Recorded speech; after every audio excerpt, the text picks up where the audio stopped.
శ్రీ గురుభ్యో నమః.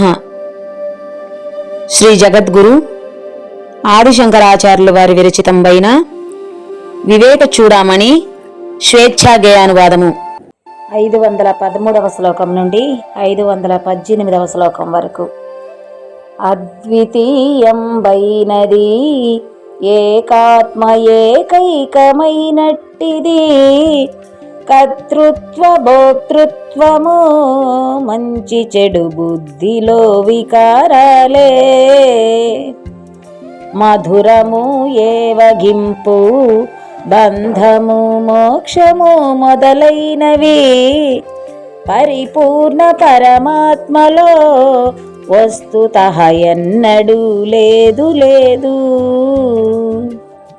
మేఘంబుల పయనము ఆకాశమునే రీతి తాకలేవో, ఆ రీతి ఈ జగతికి మూలము పరిపూర్ణమును తాకదు. ప్రకృతి వికారాలు పదులుగా వందలు వేలాదిగా ఎన్నెన్ని విధములైనా అవి అన్ని నన్నెప్పుడు అంటవు. లేని నా రాకపోక దేనిలో అవ్యక్తము మొదలుగా ఈ స్థూల విశ్వమంతా నీడల ప్రకటించబడి ఉన్నదో,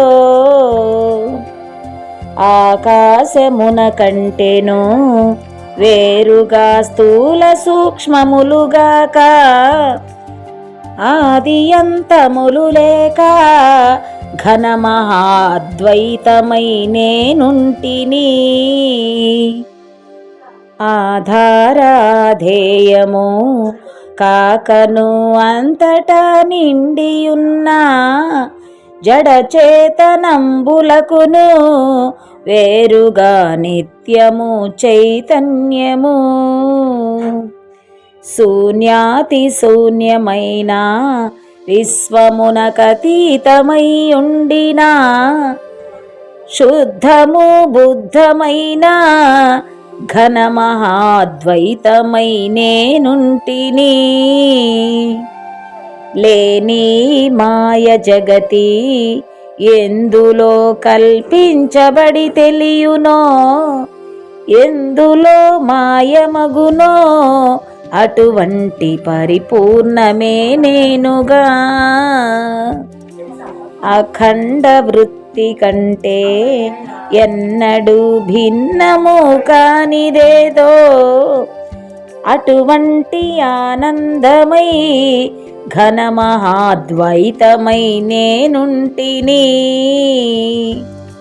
చలనాది క్రియలు లేవు నాకు, ఏ వికారాదులు ఉండవు, కళలన్నిటా ఉండినా నిష్కళ బ్రహ్మమై నేనుంటిని. కల్పంబులెన్ని ఉన్నా నిర్వికల్పుడై నేనుంటిని. అవయవంబులు లేకను నిరాలంబుడై నేనుంటిని.